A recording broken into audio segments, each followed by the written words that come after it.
ভগবান।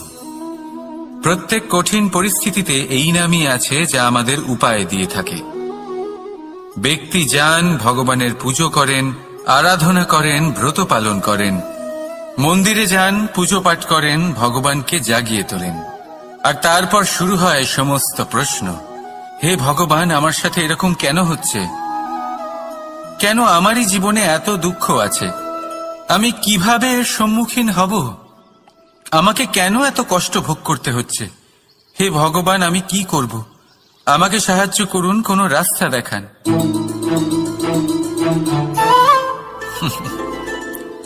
চলুন, আমি আপনাকে একটা প্রশ্ন করি।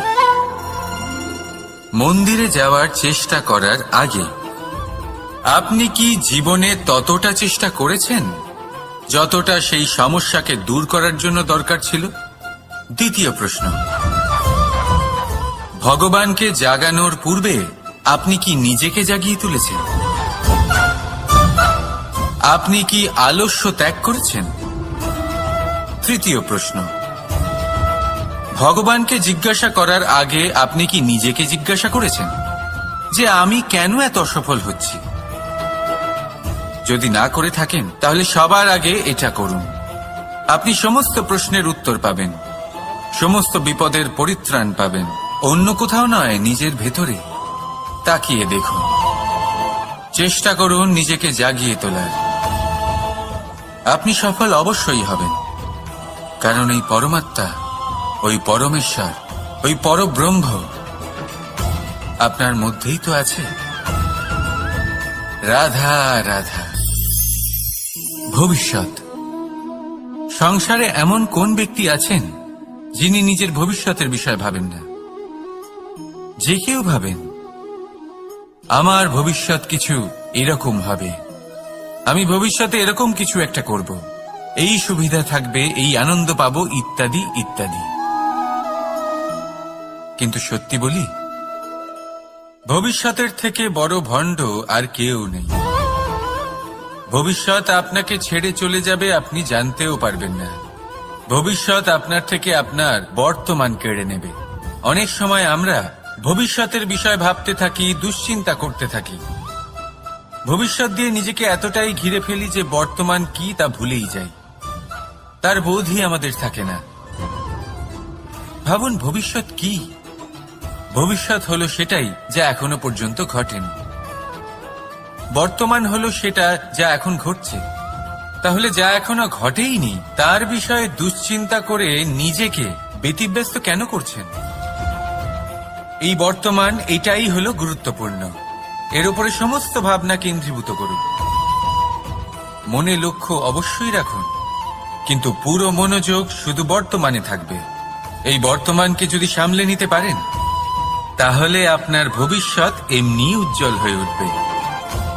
তাহলে আসুন আমার সাথে ভালোবেসে বলুন, রাধা রাধা।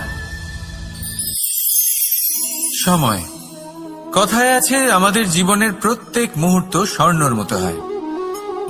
এবার হয় আমরা একে নিজেদের কাছে রাখতে পারি বা একে আমরা চলে যেতে দিতে পারি, কারণ এই ছোট ছোট মুহূর্তই আছে যা আমাদের জীবনকে গড়ে তোলে।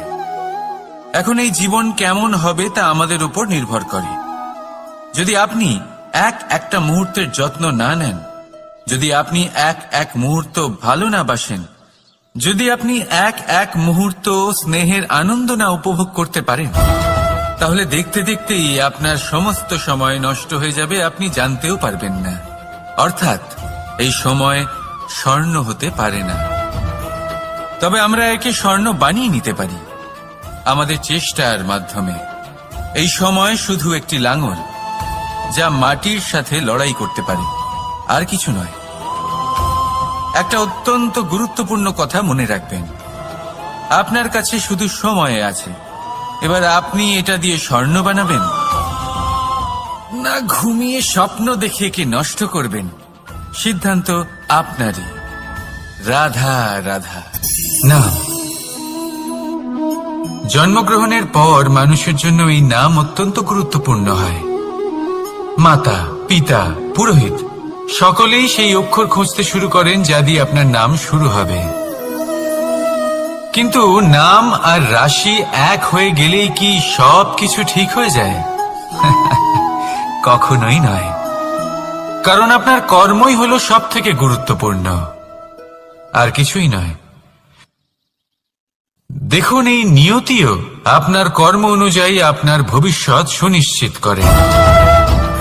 যদি আপনাকে উদাহরণ দিই, তাহলে ভাবুন, একদিকে ছিলেন রাম আর অন্যদিকে রাবণ।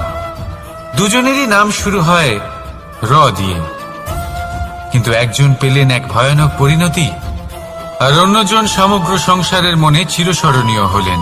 তাহলে মনে রাখবেন, নাম নয়, কর্মই হলো শ্রেষ্ঠ। আর যদি তা শ্রেষ্ঠ হয়, তাহলে আপনার নাম এমন স্থানে পৌঁছবে যা সংসারের কেউ মুছে ফেলতে পারবে না। তাহলে আসুন আমার সাথে ভালোবেসে বলুন, রাধা রাধা। অনেক সময় যখন আমরা কর্ম করি, সাফল্য লাভ করি, কঠিন পরীক্ষায় উত্তীর্ণ হই, বড় কাজ করি, আমাদের মনে হয় এই সংসার আমাদের একটু প্রশংসা করুক, ভালো লাগে। অনেকবার মনে হয় এটা হলো আমাদের কর্মের ফলই বটে, আমরা আনন্দ পাই। কিন্তু যখন আমরা এই প্রশংসা পাই না, তখন কি হয়? আমরা দুঃখী হয়ে যাই, ভেঙে পড়ি।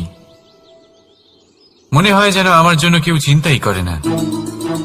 এমন মনে হয় যেন আমাদের আনন্দে অন্য কেউ আনন্দই পায় না। অনেক রকম ভাবনা আসে। কিন্তু আমি আপনাকে একটা প্রশ্ন করতে চাই, আপনি যে কাজই করেন না কেন, যে কর্মই করেন না কেন, তা কি শুধুমাত্র প্রশংসার জন্য করেন? যদি এরকম হয়ে থাকে, তাহলে সেই ভাবনা এক্ষুনি ত্যাগ করুন। কারণ এই প্রকৃতি আমাদের অন্য শিক্ষা দেয়।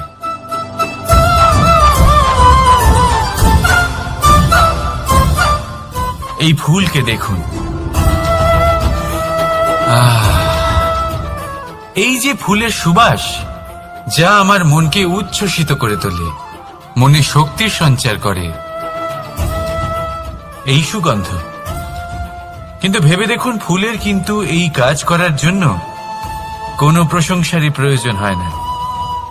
এটাই হলো প্রকৃতির শিক্ষা।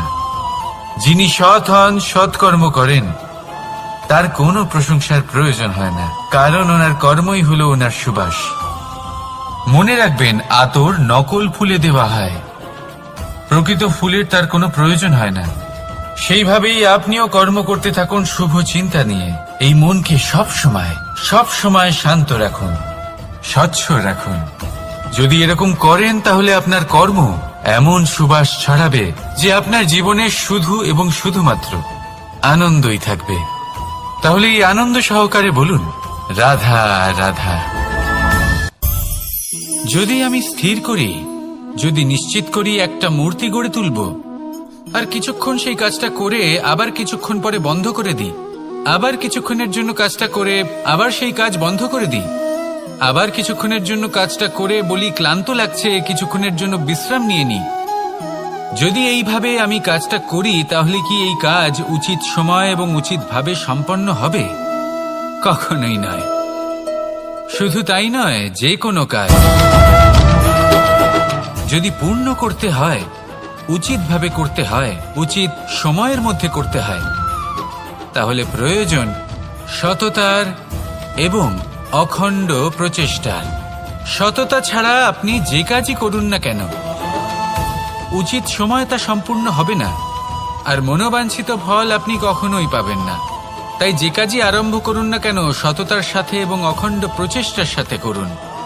তখনই কর্ম এবং তখনই এই জীবন সফল হবে, এবং এই মন